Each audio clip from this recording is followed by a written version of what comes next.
há sinais de que há luz no fim do túnel para a crise política brasileira. E essa luz, necessariamente, é a saída do presidente Bolsonaro.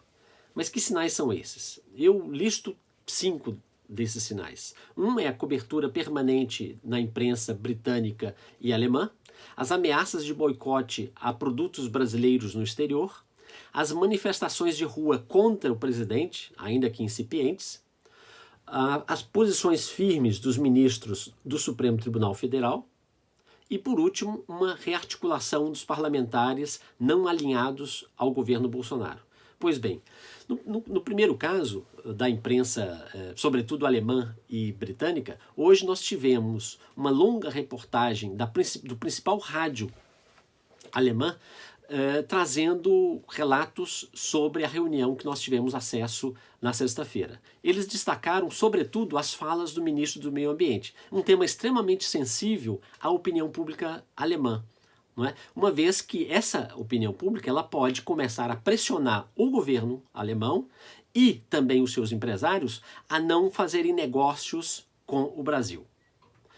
Da mesma forma, o jornal hoje Financial Times britânico, que é um dos grandes influenciadores da opinião dos investidores no exterior, ele também trouxe uma reportagem afirmando que o presidente Bolsonaro quebrou o país. Não é? Ainda que o presidente Bolsonaro hoje, na segunda-feira, tenha dito que a imprensa do exterior é de esquerda, isso evidentemente que não é, mas isso é irrelevante. Afinal de contas, esses jornais e essa imprensa, ela fala tanto à opinião pública desses países quanto aos seus investidores, o que pode ter impactos muito concretos. E um desses impactos é justamente a disposição das principais redes de supermercados, tanto do Reino Unido quanto da Alemanha, mostrando a disposição de fazer um boicote explícito aos produtos brasileiros. Isso certamente terá impacto na indústria e, sobretudo, no agronegócio brasileiro.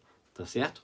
Além disso, a gente passou a ver manifestações de rua de pessoas contra o governo Bolsonaro. A gente estava vendo até recentemente, até umas semanas atrás, apenas os apoiadores do presidente que iam às ruas. Na semana passada, tanto em Belo Horizonte quanto em São Paulo, manifestantes foram, não é, mostrar o seu descontentamento. E ontem, aqui em Porto Alegre, né, uma manifestação foi à rua justamente em frente ao quartel-general do Exército, onde estava reunido os apoiadores do Bolsonaro. Essa manifestação foi pacífica, foi bastante pacífica, mas capaz de bloquear a passagem dos apoiadores do Bolsonaro. Então, é possível que nas próximas semanas essa disposição dos manifestantes contra o governo cresça, se avolume e mostre justamente esse seu descontentamento.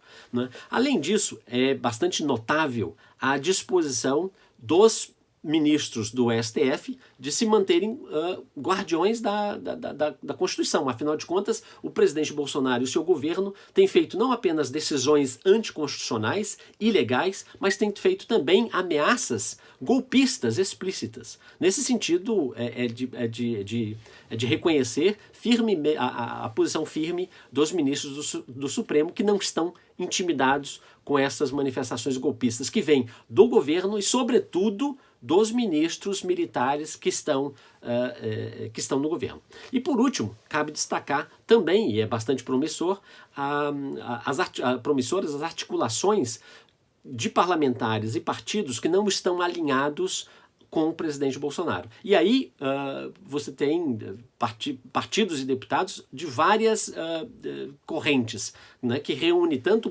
deputados de esquerda, de centro, mas também ex-apoiadores do presidente Bolsonaro. Então, nesse sentido, está ficando constrangedor para parte dos parlamentares manter-se apoiando esse presidente. Sobretudo, depois que ouvimos a maneira como o presidente e o governo se manifesta e quais são suas más intenções para com a sociedade brasileira. Então, nesse sentido, ainda que incipientes, são manifestações bastante concretas que podem sinalizar uma possível saída do presidente Bolsonaro e a superação desta crise.